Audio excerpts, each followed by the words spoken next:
నమస్తే, welcome to our channel. నేను మీ రవీంద్ర బాబు.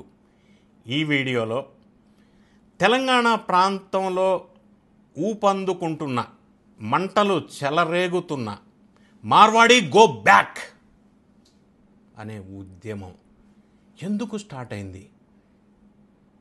దాని వెనక రాజకీయం నేపథ్యం ఉందా? నిజంగానే మార్వాడీస్ వెళ్ళిపోవాలా? Why Marwaris should go back?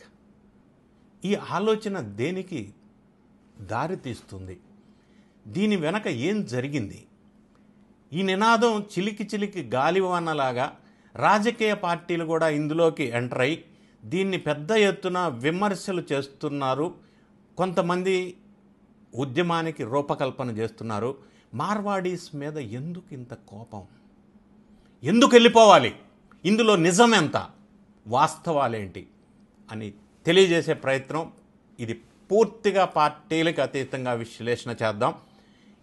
ఈ సబ్జెక్ట్ కంటెంట్ తెలుసుకోవాలి అనుకునే వారు వీడియో చివరి వరకు స్కిప్ కాకుండా చూడండి. ఇప్పుడు ప్రస్తుతానికి తెలంగాణ రాష్ట్రంలో మార్వాడీస్ మీద ప్రజలకి ఎందుకు వ్యతిరేకత వచ్చింది అనేది ఒక్కసారి మనం ఆలోచన చేసుకోవాలి. అది ఎంతవరకు వాస్తవం అనేది కూడా మనం విశ్లేషణ చేద్దాం. మార్వాడీస్ అనగానే ఒకసారి మార్వాడీ చరిత్ర మనం ఒకసారి పరిశీలించినట్టయితే, మార్వాడీస్ అనగానే జనరల్గా కొంతమంది అనుకుంటూ ఉంటారు వీళ్ళు మహారాష్ట్ర నుంచి వచ్చి సెటిల్ అయిన వారు అని. కానే కాదు. Marwadis are not exclusively belongs to Maharashtra. They are from Rajasthan. రాజస్థాన్లో మార్వార్ అనే ప్రాంతానికి చెందిన కుటుంబాలు ఇవన్నీ కూడా. మార్వార్ అంటే, మార్ అంటే ఏంటంటే థార్ ఎడారి, మార్వాడ్ అంటే వాడి అంటే నివాసం, అంటే థార్ ఎడారి ప్రాంతంలో నివసించే సంబంధించిన ఈ గ్రూప్ ఆఫ్ పీపుల్ని మార్వాడి అంటారు. సో అక్కడ ఆ ప్రాంతం నుంచి అక్కడ వ్యవసాయానికి సాగుగా ఆ సారవంతమైన నేల లేకపోవటం వల్ల, ఆ ప్రాంతం ఎడారి ప్రాంతం అవటం వల్ల రాజస్థాన్ ప్రాంతం నుంచి వేరే డిఫరెంట్ స్టేట్స్, డిఫరెంట్ సిటీస్కి ఎప్పుడో చాలా కాలం క్రితం వలస వచ్చి బిజినెస్లో ప్రధానంగా మార్వాడీస్ అన్ని రాష్ట్రాల్లో అన్ని సిటీస్లో సెటిల్ అయ్యారు. వాళ్ళ ప్రధాన వృత్తి మనం చూసినట్టయితే ఫినాన్స్ బిజినెస్ కావచ్చు, బట్టల బిజినెస్ కావచ్చు, గోల్డ్ బిజినెస్ కావచ్చు, ఎలక్ట్రికల్ అండ్ హార్డ్వేర్ బిజినెస్ కావచ్చు, కిరాణా జనరల్ బిజినెస్ కావచ్చు. ఇవి ప్రధానంగా ఎక్కువగా ఈ బిజినెస్లో వీళ్ళు బాగా సెటిల్ అయ్యారు. ప్రతి రాష్ట్రంలోనూ లేదా ప్రతి పెద్ద సిటీస్లోనూ మార్వాడీస్ వాళ్ళు ఉన్నారు అనేది వాస్తవం. ఈ మార్వాడీస్ ప్రధానంగా హిందూ లేదా జైన్ మతానికి సంబంధించిన ఆచారాలు ఎక్కువగా నిష్టగా పాటిస్తారు. అంటే for example Holi, Deepavali, Ganesh festivals, ఇటువంటి సందర్భాల్లో వాళ్ళు చాలా శ్రద్ధగా నిష్టగా ఇటువంటి ఫెస్టివల్స్ పార్టిసిపేట్ చేస్తూ సెలబ్రేషన్ చేసుకుంటారు. మరీ ముఖ్యంగా మార్వాడీస్ కల్చర్ మనం ఒకసారి పరిశీలించినట్టయితే కుటుంబ విలువలు ఎక్కువ ప్రాధాన్యత ఇస్తారు. సామాజిక సేవ కొద్దిగా ఎక్కువ ఉంటుంది. మతపరమైన కార్యక్రమాల్లో కూడా వీళ్ళు ఎక్కువగా పూజలు, పునస్కారాలు ఎక్కువగా ఆ కల్చరు సంబంధించినటువంటి వాళ్ళు. అయితే ఈ మార్వాడీసు క్రీస్తు శకం 6వ శతాబ్దం నుంచి కూడా ఈ బిజినెస్లో బాగా ఎక్కువగా సెటిల్ అయి ఉన్నారు మార్వాడీసు లేని ప్రాంతం లేదు అని కూడా మనం చెప్పవచ్చు. హైదరాబాద్ ఈ విషయం స్టార్ట్ అయింది, ఈ ఇష్యూ స్టార్ట్ అయింది హైదరాబాద్లో. కాబట్టి మనం ఒకసారి పరిశీలించినట్టయితే హైదరాబాద్లో సుమారుగా 1,00,000 కుటుంబాలు మార్వాడి కుటుంబాలు సెటిల్ అయి వ్యాపారంలో ఉన్నారు అనేది ఒక అంచనా ఉంది. మరి ఇంకొకసారి మనం ఇండియాలో ఉన్న బిలియనీర్స్ మొత్తాన్ని ఒకసారి మనం క్షుణ్ణంగా లిస్టు పరిశీలించినట్టయితే 42% బిలాంగ్స్ టు మార్వాడి కమ్యూనిటీ. అంటే బిలియనీర్స్లోనూ వ్యాపార వాణిజ్య వర్తకంలోనూ మార్వాడీస్ ప్రధానమైన స్థానంలో ఇండియాలో ఉన్నమాట వాస్తవం. మరి తెలంగాణకి వచ్చినట్టయితే తెలంగాణలో 19వ శతాబ్దం 19th సెంచరీ నుంచి కూడా నిజాం పాలన ఉన్నప్పటి నుంచి కూడా మార్వాడీస్ ఇక్కడికి వచ్చి సెటిల్ అయ్యారు. మరి ముఖ్యంగా బేగం బజార్ కానీ లేదా సుల్తాన్ బజార్ కానీ కిషన్ బాగ్ కానీ ఇటువంటి ప్రాంతాల్లో ఎక్కువగా మార్వాడీస్ ఉంటారు. వీళ్ళంతా బిజినెస్ పరంగా బాగా సెటిల్ అయ్యారు. దీంతో పాటుగా నిజామాబాదు, కరీంనగర్, వరంగల్ ఇటువంటి మెయిన్ టౌన్స్లో కూడా మార్వాడీస్ బిజినెస్లో బాగా సెటిల్ అయి ఉన్నారు. అయితే ఈ మార్వాడీస్ గో బ్యాక్, వెళ్ళిపోండి మాకు వద్దు అని ఈ తెలంగాణ ప్రాంత ప్రజల ఎందుకు ఈ విధమైన ఒక నినాదం తీసుకొచ్చారు అనేది ఆశ్చర్యకరిగించే అంశం. ఏ విషయమైనా వివాదాస్పదం కావాలా, సెంటిమెంట్ రెచ్చగొట్టాలా, ప్రజల్ని రెచ్చగొట్టాలి అంటే సెన్సిబుల్ అంశాల్లో ఒకటి మత విభేదాలు, రెండోది రీజనల్ విభేదాలు. ఈ విభేదాలు అనేది చాలా సెన్సిబుల్గా ఉంటాయి ప్రజల్లో. మనం గమనించినట్టయితే తెలంగాణ ఉద్యమం కూడా నీళ్లు, నియామకాలు, నిధులు, మా ఉద్యోగాలు మాకు కావాలా, మా నీళ్లు మాకు కావాలా, మా నిధులు మాకు కావాలా, ఆంధ్ర ప్రాంత ప్రజలు దోసుకెళ్ళటానికి వీల్లేదు అన్న ఒక బేస్ ప్రిన్సిపల్ నుంచి తెలంగాణ ఉద్యమం మొదలై ఈ తెలంగాణ రాష్ట్రం ఆవిర్భవించిన విషయం మనకు తెలుసు. అంటే అంత సెన్సిబుల్ అంశాలు ఇవన్నీ కూడా. అటువంటప్పుడు ఈ మధ్య ఇప్పుడు జరుగుతున్న ఉద్యమంలో భాగంగా ఆమన్గల్, హైదరాబాద్కి అరౌండ్ 100 కిలోమీటర్స్ డిస్టెన్స్లో ఉన్నటువంటి ఆమన్గల్లో దీనికి బంద్ పిలుపు కూడా ఇచ్చారు. 18th ఆగస్ట్ ఈరోజు బంద్ చేస్తా ఉన్నారు. అది ఏమవుతుందో చూడాలా. అసలు ఈ ఇష్యూ ఎక్కడ స్టార్ట్ అయిందని మనం మొదలుపెట్టినట్టయితే, ఎందుకు మార్వాడీస్ గో బ్యాక్ అనే ఉద్యమం స్టార్ట్ అయింది అని అంటే, సికింద్రాబాద్ మోండా మార్కెట్ దగ్గర ఒక దళిత వ్యక్తిని మార్వాడీస్కు సంబంధించిన వాళ్ళు ఒక విషయంలో కొట్టడం జరిగింది. ఆ సందర్భంలో ఆ దళిత వ్యక్తికి సపోర్ట్గా ఒక యాదవ్ వ్యక్తి లేదా ఒక ముదిరాజుకు సంబంధించిన ఒక వ్యక్తి వీళ్ళందరూ కూడా అడ్డొచ్చినప్పుడు వాళ్ళ మీద కూడా ఈ మార్వాడీస్ ఒక పార్కింగ్ విషయంగా ఒక పంచాయతీ, ఒక లొల్లి అయింది. ఆ లొల్లి సందర్భంలో కొట్టారు.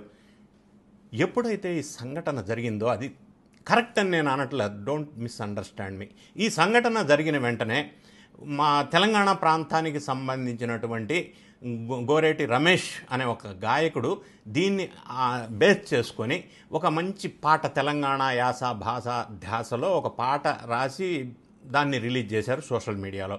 సో అది మార్వాడీస్కి వ్యతిరేకంగా ఉన్నటువంటి భావజాలంతో ఉన్నటువంటి ఆ పాట. సో అది ల్యాక్స్ ఆఫ్ పీపుల్ చూడటం వల్ల ఈ విషయం పెద్ద ఎత్తున ఉప్పెనలాగా ఉవ్వెత్తున లెగిసింది అని చెప్పవచ్చు. అంటే ఎంత భారీగా లేవలేదు కానీ ఇప్పుడిప్పుడే ఫైర్ అందుకుంటుంది అని చెప్పవచ్చు. సో ఆ పాట ఆ విధంగా ప్రజలను రెచ్చగొట్టే విధంగా ఉంది కాబట్టి ఆ గోరేటి రమేష్ అనే గాయకుడిని పోలీసులు అదుపులోకి తీసుకున్నారు. ఎందుకంటే ఇగ్నేషన్ అనేది అక్కడ ఇగ్నైట్ అయిందని గమనించవలసిన విషయం. ఈ విధంగా జరుగుతున్న నేపథ్యంలో రాజకీయ పార్టీలు కూడా ఇందులోకి ఎంటర్ అయినాయి. మరి కేంద్ర మంత్రిగా ఉన్నటువంటి బీజేపీకి సంబంధించిన బండి సంజయ్ మార్వాడీస్ని సపోర్ట్ చేస్తూ పూర్తి స్థాయిలో ఆయన మద్దతుగా ఒక స్టేట్మెంట్ ఇచ్చారు. మరి గోషామహల్కి సంబంధించినటువంటి ఎమ్మెల్యే రాజాసింగ్ కూడా మార్వాడీస్కి మద్దతుగా మాట్లాడారు. ఈ బీజేపీ పార్టీ పూర్తిగా మార్వాడీస్ని సమర్థిస్తూ మార్వాడీస్ గో బ్యాక్ అని అనవద్దు అని వాళ్ళ పక్కన నిలబడ్డారు. వెంటనే కాంగ్రెస్ పార్టీకి సంబంధించిన పిసిసి అధ్యక్షుడు మహేష్ కుమార్ గౌడ్ కూడా మార్వాడీస్ మన తెలంగాణలో భాగస్వామ్యం, వాళ్ళని వెళ్ళిపోవాలని అనటం కరెక్ట్ కాదు అని ఆయన అభిప్రాయపడ్డారు. బీఆర్ఎస్ స్టాండ్ ఇంకా ఓపెన్గా బయటికి చెప్పకపోయినప్పటికీ ఈ రాజకీయ పార్టీలు ఇందులో కూడా ఇన్వాల్వ్ అవ్వటం అనేది జరిగింది. ఎందుకంటే ఈ మార్వాడీస్ మీద వ్యతిరేకత రావటం అనేది మనం ఒకసారి పరిశీలించినట్టయితే గతంలో చెన్నైలో కూడా ఇటువంటి యాజిటేషన్ ఉద్యమం కొంత తక్కువ స్థాయిలో అని చెప్పకపోయినా ఒక మీడియం లెవెల్లో వచ్చింది. తర్వాత అది కనుమరుగైపోయింది. ఈ విధంగా మనం చూసినట్టయితే ఈ మార్వాడీస్ మీద వ్యతిరేకత ఎందుకు అనేది మనం ఆలోచించినట్టయితే నిష్పక్షపాతం, వీళ్ళు బిజినెస్ చేస్తూ ఉంటారు ఎక్కువ. ఆ బిజినెస్లో వీళ్ళు పెట్టుకునే ఎంప్లాయీస్ మళ్ళీ మార్వాడీస్నే పెట్టుకుంటున్నారు. నంబర్ 1 అలా పెట్టుకోవటం వల్ల స్థానిక నిరుద్యోగులకి ఉద్యోగ అవకాశాలు లేకుండా మార్వాడీ కుటుంబాలకు సంబంధించిన వాళ్లే డెవలప్ అవుతున్నారు అనేది ఒక ఎలిగేషన్. అయితే మార్వాడీస్ బిజినెస్ పెద్దగా అన్నిట్లో ఉండటం వల్ల వాళ్ళు మిగతా వాళ్ళకంటే కూడా కాంపిటేటివ్గా రేట్స్ తక్కువ ఇస్తుండటం వల్ల మిగతా బిజినెస్ పెట్టుకున్న తెలంగాణ ప్రాంత లేదా ఇతర రాష్ట్రాలకు చెందినటువంటి బిజినెస్లు అంటే లాభసాటిగా జరగట్లేదు. They are impacting on the business profitability అని ఒక ఎలిగేషన్ ఉంది, ఒక వ్యతిరేకత ఉంది. దీన్ని మనం ఏ విధంగా చూడాలంటే మార్వాడీస్ తెలంగాణలో ఉండకూడదు, హైదరాబాద్లో ఉండకూడదు అనే ఆలోచన కరెక్ట్ కాదు అనేది నా స్పష్టమైన విశ్లేషణ. ఎందుకంటే తెలంగాణ కానీ హైదరాబాద్ కానీ ఒక మినీ ఇండియా. రాష్ట్రాలకి, కులాలకి, మతాలకి అతీతంగా ప్రతి ఒక్కరూ ఇక్కడ నివసించాలి అని అనుకుంటేనే రాష్ట్రం కానీ ఆ సిటీ కానీ డెవలప్ అవుతుంది. మా ప్రాంతం వాళ్ళే ఉండాలా, వేరే ప్రాంతం వాళ్ళు ఇక్కడ ఉండకూడదు అనే ఆలోచన చాలా దారుణమైన ఆలోచన. అటువంటి ఆలోచన మనం పెట్టుకుంటే సపోజ్ స్టేట్ డెవలప్ అవ్వాలన్నా, ఏది డెవలప్ అవ్వాలన్నా మల్టీనేషనల్ కంపెనీస్ వస్తే డెవలప్ అవుతాయి. అలాగని చెప్పి వేరే కంట్రీ వాళ్ళు ఇక్కడికి రాకూడదు అని అంటే ఎలా డెవలప్ అవుతాయి? సపోజ్ మనకి స్కిల్డ్ మ్యాన్ పవర్ కావాలి. ఫర్ ఎగ్జాంపుల్ హౌస్ కన్స్ట్రక్షన్స్లో ఏదన్నా కొన్ని పనులు ప్రత్యేకంగా బీహార్, యూపీ వాళ్ళు లేని పనులు జరిగే పరిస్థితి లేదు. అలాగే కొన్ని టెక్నికల్ ఎక్స్పర్ట్స్ కూడా మనం వేరే రాష్ట్రాలకు సంబంధించిన వాళ్ళని తీసుకోకపోతే మనం బిజినెస్లు చేయలేము, ఇండస్ట్రీస్ నడపలేము. సో ఇక్కడ ఒక మినీ ఇండియా అందరూ ఒక్కటయ్యి అన్ని ప్రాంతాల వాళ్ళని సమంగా చూసి సమంగా ఆదరించినప్పుడే ఆ రాష్ట్రం డెవలప్ అవుతుందిగా తప్ప మేము మాత్రమే ఇక్కడ ఉండాలనేది సరికాదు. మార్వాడి కుటుంబాలతో పాటుగా అన్ని కుటుంబాలు సమంగా అందరూ ఈక్వల్గా చూసి డెవలప్ అవ్వాలి. అటువంటి కల్చర్ ఉన్నటువంటి మన దేశం, అటువంటి కల్చర్ ఉన్నటువంటి మన తెలంగాణ రాష్ట్రంలో ఇటువంటి విభజించే విధంగా మాట్లాడటం, విద్వేషాలు రెచ్చగొట్టే విధంగా దీన్ని ముందుకు డ్రైవ్ చేయటం అనేది కరెక్ట్ కాదు అనేది నా అభిప్రాయం. సామాజికంగా ఏకీకరణ ఉండాలా, ఇది ఉండకుండా ఉండాలంటే ఆర్థిక సమతుల్యత పాటించాల్సిన అవసరం ఉంది. సహకారమైన కోఆపరేషన్, విన్ విన్ సిచ్యువేషన్ ఉండాలా. ఇప్పుడు మార్వాడీస్ కాంపిటేటివ్గా తక్కువ ధరకి ఇస్తున్నారంటే ప్రపంచం గ్లోబలైజేషన్, లిబరలైజేషన్ అంటే ఇంతకు ముందులాగా ఇప్పుడు లేదు. టెక్నాలజీ ఎవ్రీ మినిట్ చేంజ్ అయిపోతుంది, ఇంప్రూవ్ అయిపోతుంది. గతంలో ఫర్ ఎగ్జాంపుల్ ఎస్టీడీ బూతులు ఉండేవి రోడ్డు పక్కన ఎక్కడ చూసిన ఎల్లో కలర్లో. మరి ఈరోజు అవి కనిపిస్తున్నాయా? లేవు. ఎందుకు? సెల్ ఫోన్స్ వచ్చినాయి, టెక్నాలజీ పెరిగింది. టెక్నాలజీ పెరిగింది కదా, పెరగటానికి వీల్లేదు. నా ఐఎస్టీడీ బూత్ ఇక్కడే ఉండాలి అని అంటే ఎంతవరకు కరెక్టు? మరి ఇప్పుడు కాంపిటీషన్ ఎక్కువగా రావటం వల్ల, ప్రొడక్ట్స్ కాంపిటేటివ్ రేట్స్ రావటం వల్ల దాని ఇంపాక్ట్ క్వాలిటీ ప్రొడక్ట్ వస్తూ ఉంది, రేట్లు సామాన్య ప్రజలకి అందుబాటులోకి వస్తూ ఉన్నాయి. ఆ కాంపిటీషన్ అనేది అనివార్యమైన పరిస్థితి. ఎక్కడైనా ఏ ఫీల్డ్లోనైనా ఆ కాంపిటీషన్ తట్టుకొని ముందుకెళ్ళాలి. కానీ నాకంటే తక్కువ రేటు అమ్ముతున్నాడు, ఇక్కడి నుంచి ఉండొద్దు, వెళ్ళిపోవాలని అనకుండా వాళ్ళు మార్వాడీస్ తక్కువ రేటు అమ్మటానికి గల కారణం ఏంటి? వాళ్ళు మొత్తం ఒక కమ్యూనిటీగా ఉండి సోర్సింగ్ విధానంలోనే వాళ్ళు కొద్దిగా తక్కువ ధరకు తెచ్చుకుంటారు. సో అందులో బిజినెస్ మెళకువలు కూడా మిగతా వాళ్ళు నేర్చుకోవాలి తప్ప వాళ్ళు ఉండటానికి లేదు, తక్కువ ధరకు అమ్ముతున్నారు, వెళ్ళిపోవాలి ఇక్కడి నుంచి అంటే ఇది ఎలా సాధ్యం? ప్రపంచమే చిన్న కుటుంబం అయిన ఈ పరిస్థితుల్లో ఈ ఆలోచన కరెక్ట్ కాదు ఎట్టి పరిస్థితుల్లో. ఇంకొక అంశం ఏంటంటే నా సూచన మార్వాడీ వాళ్ళు స్థానికంగా ఉన్నటువంటి సంస్కృతికి అలవాటు పడాలా, ఆ సంస్కృతిలో వీళ్ళు భాగం అవ్వాలా తప్ప మేము సపరేటు అన్న ఫీల్ వాళ్ళల్లో ఉండకూడదు. అంటే భాష కానీ, ఆచారం కానీ, సంస్కృతి కానీ, సాంప్రదాయం కానీ మనం ఎక్కడైతే ఉంటున్నామో అక్కడ దాంట్లో మనం మిక్స్ అయిపోవాల్సిన అవసరం ఉంది, సపరేట్గా ఉండకూడదు.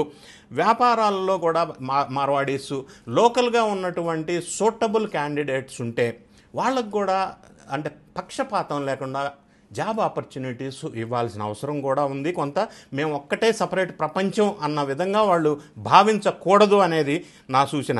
వ్యాపార పోటీని సానుకూల దృక్పథంతో ఉండాలా. తర్వాత మనం ఇంకొకటి ఈ భావం రావడానికి కారణం ఏంటంటే తెలంగాణ రాష్ట్రంలో 50% లోకల్ ఎంప్లాయ్మెంటు ఈ మార్వాడీస్ వల్ల ఎఫెక్ట్ అవుతున్నాయి అనేది కొంతమంది వాదన.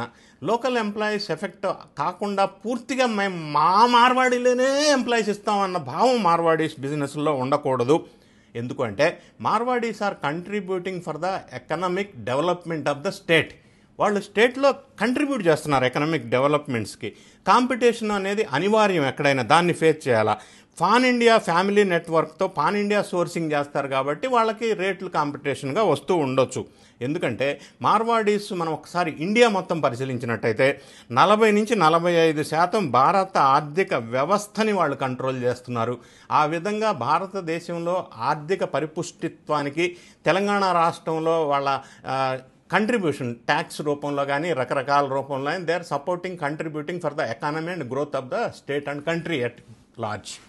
ఈ విధంగా చూసినప్పుడు మార్వాడీస్ మీద లేదా ఒక మతం మీద, ఒక ఆచారం మీద, ఒక ప్రాంతం మీద విద్వేషాలు పెంచుకోవటం, రెచ్చగొట్టడం అనేది కరెక్ట్ కాదు. అందరూ కలిసి మెలిసి ప్రపంచమే కుటుంబంలాగా ఉన్నప్పుడు తెలంగాణలో అన్ని మత, కుల, వర్గ విభేదాలు లేకుండా ఒక కుటుంబంగా ఉండాలి. ఇటువంటి ఇంకా రెచ్చగొట్టవద్దు అనేది నా ఆలోచన, నా సూచన. ఈ వీడియో మీకు నచ్చినట్టయితే లైక్ బటన్ ఒకటి ఉంటుంది కింద, దాన్ని నొక్కండి. మీ ఫ్రెండ్స్కి షేర్ చేయండి, అందరికీ రీచ్ అవుతుంది. ఛానల్ ఇంకెవరన్నా సబ్స్క్రైబ్ చేసుకోకుండా ఉంటే ఆ సబ్స్క్రైబ్ బటన్ నొక్కమని చెప్పండి, ఎందుకంటే వీడియో డైరెక్ట్గా వెళ్ళి నోటిఫికేషన్ వస్తుంది.